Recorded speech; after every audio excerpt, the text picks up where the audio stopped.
Donc, je vais vous lire le document de presse qui résume l'économie de notre rencontre. À l'issue du scrutin apaisé et transparent du 23 janvier 2022, nous exprimons toute notre satisfaction sur l'organisation parfaite et les résultats obtenus émanant des urnes, exprimant ainsi la volonté de la population pikinoise à opter pour la continuité. Nous transmettons à tous les candidats investis de la coalition Benno Bokk Yakaar du département de Pikine nos sincères remerciements et vives félicitations pour les résultats très satisfaisants qui attestent à suffisance la suprématie de la mouvance présidentielle au sein de notre département. En réalité, ces élections ont clairement démontré que la coalition Benno Bokk Yakaar reste toujours majoritaire à Pikine, car nous avons remporté 5 communes sur les 12 que compte le département sous la bannière de la coalition Benno Bokk Yakaar et 2 communes gagnées par des listes parallèles. Les résultats obtenus de la commission départementale de recensement des votes sur les élections de la ville avec un score de 48 242 voix pour Benno Bokk Yakaar contre 46 036 de Wallu, soit une différence de 1906 voix, confirme l'hégémonie de la mouvance présidentielle sur toute l'opposition. Ainsi, cette lourde défaite semble être mal digérée par le mauvais perdant Cheikh Dieng, qui pavane depuis dimanche dans les rues pour crier victoire tout en colportant des fausses données afin d'induire en erreur l'opinion publique. Nous interpellons les autorités étatiques, plus particulièrement le préfet de Pikine,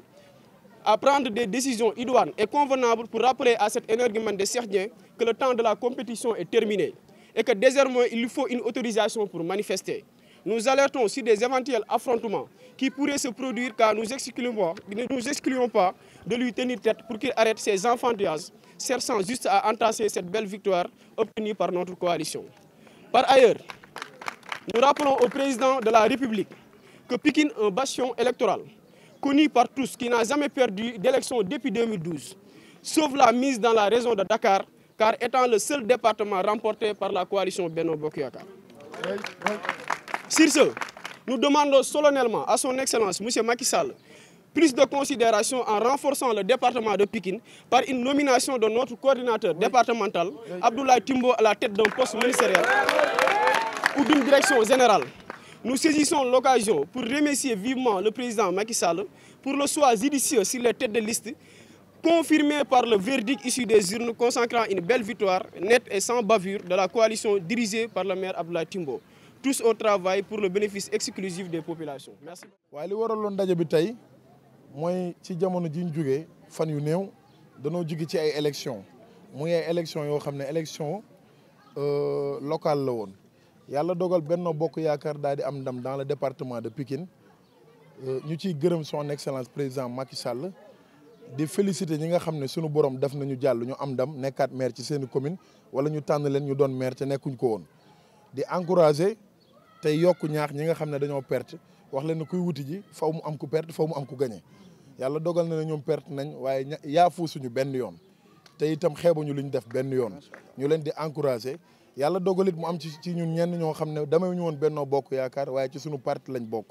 ñu demaloon seen demi bopp yàlla dogal ñu am ndam ñu leen di remercier ñoom tamit. Abdoulaye Timbo ku ko xam ne musul ñàkk département de Pikine Abdoulaye Timbo bu ñu yemoon ci bilan am rek yem ci li mu liggéey yem ci li nga xam ne moom la def dans le département saa ñu campagne saa ñu def dara ñun amoon nañ yaakaar ne population bi da koy joxaat 2e mandat ndax da koo def Ablaye mën na la neex nga di ko attaquer mu neex la mën nga di ko wax lu la neex mu neex la mais ci côté liggéey dafa am xar kanam bu mu indiwaat dans le département ci volet boo mën a laal santé éducation sociale foo laal Ablaye def na fa dara kon mandat bi ñu ko joxaat bettuñu waaye nag am na jaara boot moom ak responsable départementaux yëpp bàyyiwuñu kenn ku ñu liñ juum ndax li nga xam ne yàlla may nañu ko barki Dembo Ndiaye ñoom ñëpp dañ cee joué muy tous les responsables du département de Pikine waaye Ablaye jiitu ci nag na ca bopp ba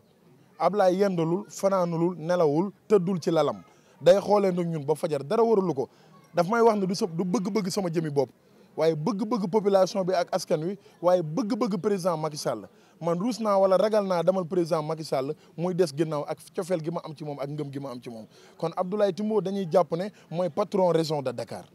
bis naka tey Abdoulaye Timbo dootuñu ko tuddeete le département de Pikine mais le département région de Dakar le coordinateur région de Dakar la ñu koy tuddee ndax région bi yëpp Abdoulaye Timbo moo ci am ndam dama ne bu doon xare la bu fekkoon xare la tey Ablaye Timbo sauvé na département de Pikine sauvé na région de Dakar sauvé na Benno Bokk Yaakaar sauvé na son excellence président Macky Sall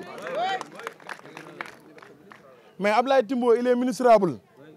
port bi ñu bi ay port de Dakar ki ko yor commune la yor te dañ ko dóor ci commune am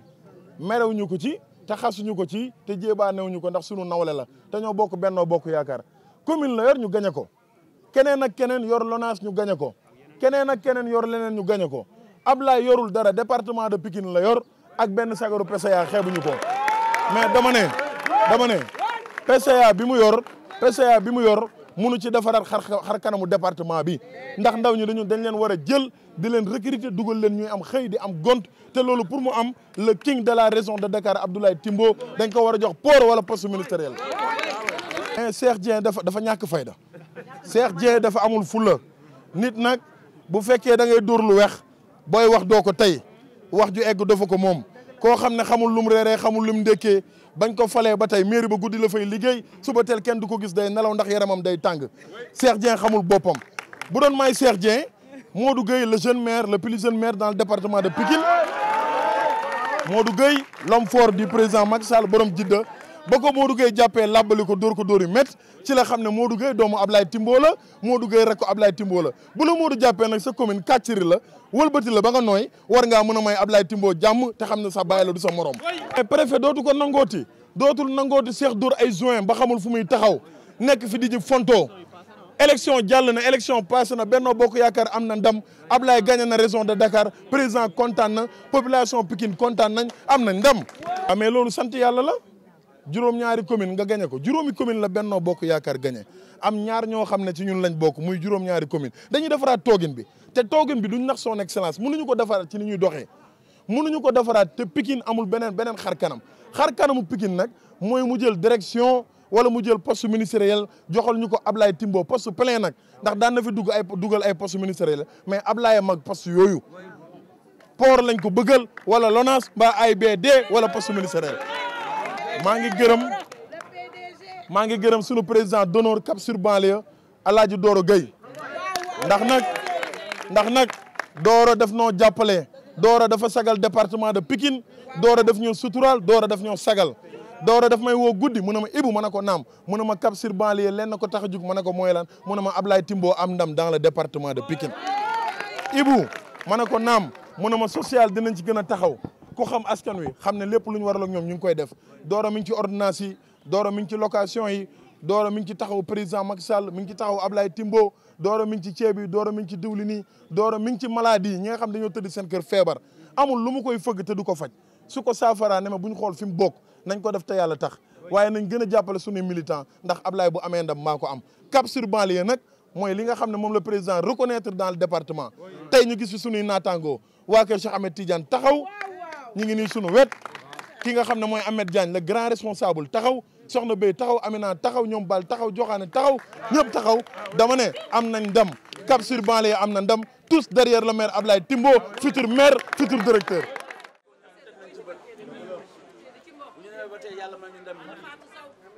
dajee ak yéen dama leen di gërëm sant leen mais lii c'est une première rencontre fortuite comme ça c'est pas organisé c'est juste que dafa am loo xam ne yéen a ngi ci jógoon ci def jaar fi mën naa leen gërëm sant leen nuyu leen mais bu ci génnee bu ñu ba installé ba pare incha allah on aura une rencontre organisée de toute la jeunesse du département de Pikine parce que dafa am taxawaay bu mu laaj am na lu ne suñu kanam yàggatul léegi lañ ko war a waajal léegi la ñu soxlawaat ngeen gën a taxaw bii man la woon waaye ba li ñëw président de la république moo soxla boobu nag bu jógee ñëpp war a jóg déjà président ñu bàyyi ci xel ñun ñëpp et que ku ne gën a takkuwaat nga xam ne liggéey bi day doog a door vraiment je vous appelle à ça su ñu demee ba installé wu pare on fera une très grande rencontre très bien organisée sur tout le département avec toutes les communes qui s'impliquent entièrement ñu ñëw ñu toog ñu waxtaan seet nu ñuy def ak ban taxawaay la ñu war a am sur les quelques mois qui doivent venir. Il y a un énorme travail qui nous attend. Mais pour l'instant, je suis hyper satisfait et je vous le dis de vive voix. Parce que nit nag bu fekkee da ngay joŋante di xëccoo yàlla may la ndam ña nga àndal ñooñu nga war a gestu gërëm leen sant leen balaa ngaa wax leen. Je vous remercie infiniment et je rendez-vous très bientôt. Futur ministre. Et on va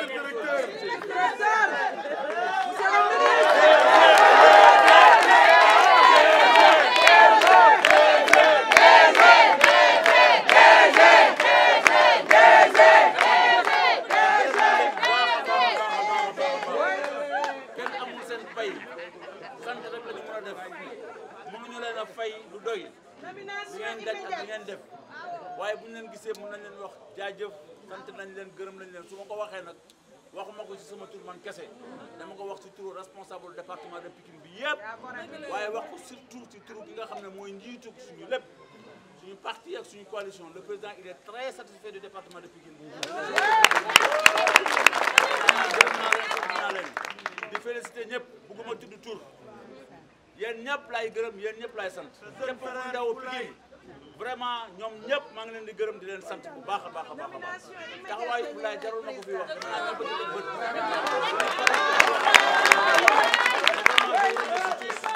et di wax très prochainement on va se retrouver te bu ñu dajawaatee dinañ gën a am une organisation beaucoup plus large ñu jëm ko taxawal ci anam yoo xamante ne ñëppay ñëw teew ñu jël temps bu gudd waxtaan ci li ñu war a waxtaan yëpp waajal ko aussi balaa ñoo yegg ci waxtaan